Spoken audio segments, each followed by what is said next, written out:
Can I have everyone on? Gaurav Bhatia ji, आपको सचमुच BJP को क्या लगता है? इट्स मतलब isn't it too easy for you? आपके लिए बहुत आसान नहीं हो गया है क्या? टक्कर में कौन है आपके? एवरीवन ऑन एयर चल। दिल की बात कहें, दिल की बात कहें, दिल की ही करते हैं। हाँ, दिल की करते। ऐश्वर्या जी, वाकई आज जो जनता कह रही है, हमें भी महसूस हो रहा है ये बहुत ही ज्यादा आसान हो गया है।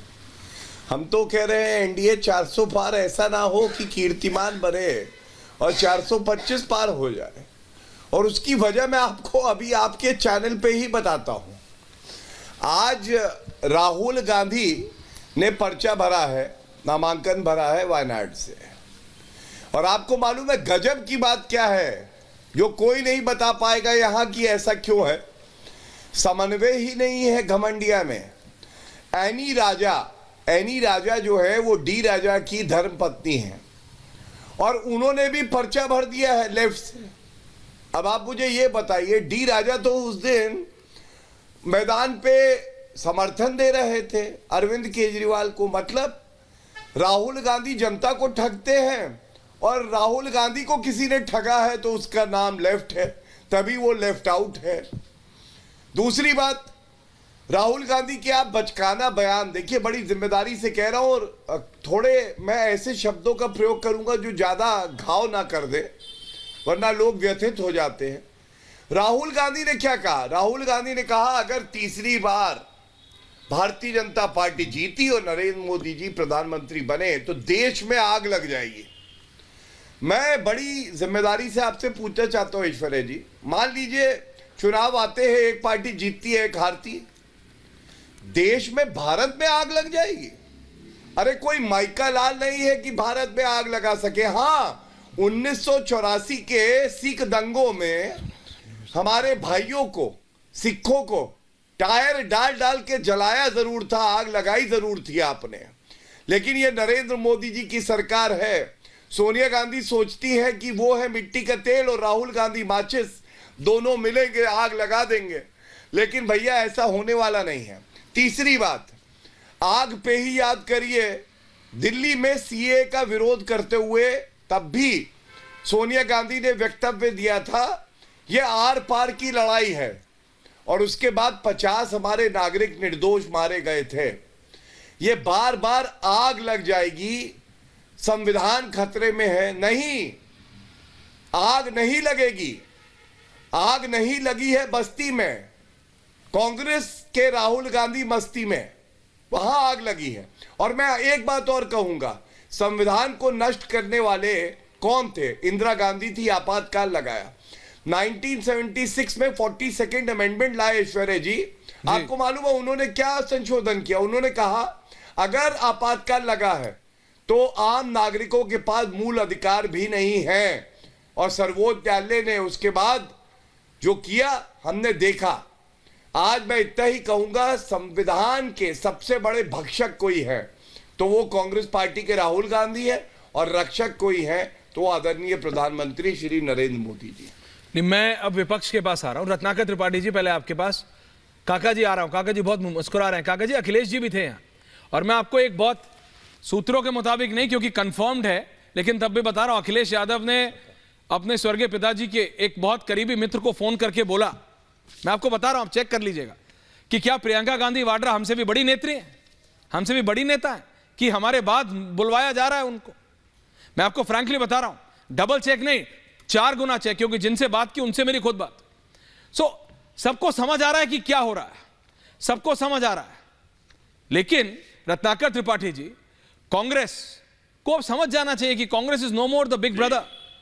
कांग्रेस की जो हालत है कि राहुल गांधी को एक सीट नहीं मिल रही है उत्तर प्रदेश में लड़ने के लिए, वायनाड में भी लेफ्ट उनके खिलाफ है।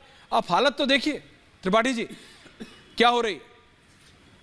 और उस अरविंद केजरीवाल को बचाने उतर रही है सोनिया जी, जो अरविंद केजरीवाल सोनिया जी को जेल भेज रहे थे। जी सॉरी त्रिपाठी जी, बोलिए। विजुअल्स मेरे को तो इससे बड़े दिल का इससे बड़ा क्या उदाहरण होगा, आप मुझे बताइए। आप मुझे रोज बैठ के गाली देते हैं, जब पाते हैं मेरी पार्टी को गाली देते हैं, लेकिन आपको नहीं देता हूं, आपको ऐश्वर्या जी बोलता हूं। हम लोग बड़े दिल वाले हैं ना। अच्छा। हम लोग बड़े दिल वाले हैं। नहीं, आप म्यूट भी कर देते, खैर इस पे मत बात कीजिए। मैं आपको बताऊं, अगर कांग्रेस को आप सब मिलकर लगातार खारिज करते हैं तब भी भाजपा के प्रवक्ता आते हैं, तो पूर्वा प्रवचन उन्होंने राहुल गांधी पे दिया। आप भी राहुल गांधी पे फोकस्ड हैं, सोनिया गांधी पे फोकस्ड हैं, कांग्रेस पे फोकस्ड हैं।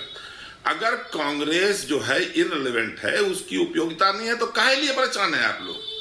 आप लोग परेशान इसलिए हैं कि देश में भाजपा का जो विकल्प है वो कांग्रेस ही है, अपने सहयोगी जितने भी जो गठबंधन के लोग हैं उनके साथ। आपके पेट में दर्द इसलिए है, या भाटिया साहब के पेट में दर्द इसलिए है कि रैली जो है वो सफल हुई, लोग आए, लोगों ने देखा और सारे लोग वहां मौजूद थे। आपको दर्द इसलिए है, आपने लगातार आज की तारीख में लोगों को अरेस्ट करवाया, बाकी बातें इसलिए कराई क्योंकि आप उस चीज को दबाना चाहते थे कि आपने 12,000 करोड़ रुपया लिया हुआ है पूरी की तरीके से, गलत तरीके से इलेक्टोरल बॉन्ड में। और आप जो बोलते हैं हम समझ सकते हैं ऐश्वर्या जी, जब टीवी चैनल के मालिकान भी पैसा देने लगे इलेक्टोरल बॉन्ड से, इस देश के एक तथाकथित प्रतिष्ठित टीवी चैनल के मालिकान में दिया, तो टीवी क्या बोलेगा? टीवी तो बोलेगा ही बीजेपी बीजेपी बीजेपी बीजेपी। वैसे मैं आपको एक बात बता दूं, मुझे एक चीज और जानना है, आप ही पता करके बता दीजिएगा। 15 करोड़ रुपया तो एक ऐसी संस्था ने दिया है जिसका नाम है ऐश्वर्य बिजनेस कॉर्पोरेशन लिमिटेड। अरे ऐसी बात मत करो यार। मुझे जरा बताइएगा ये संस्था कौन है?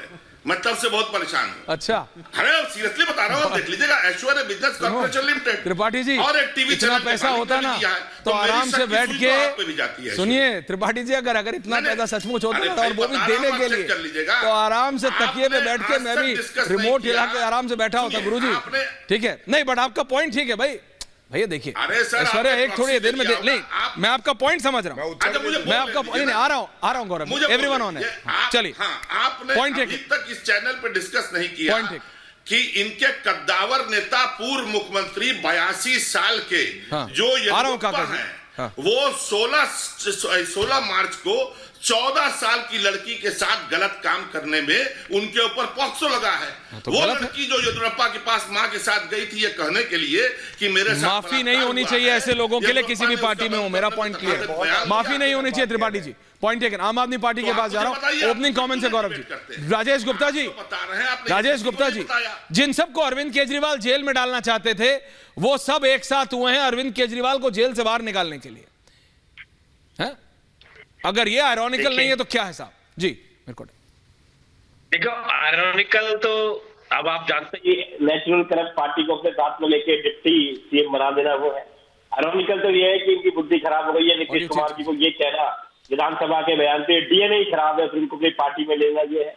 आयरॉनिकल है हेमंत बिश्व शर्मा की वो सीढ़ी निकालना, उनको अपनी पार्टी में ले लेना।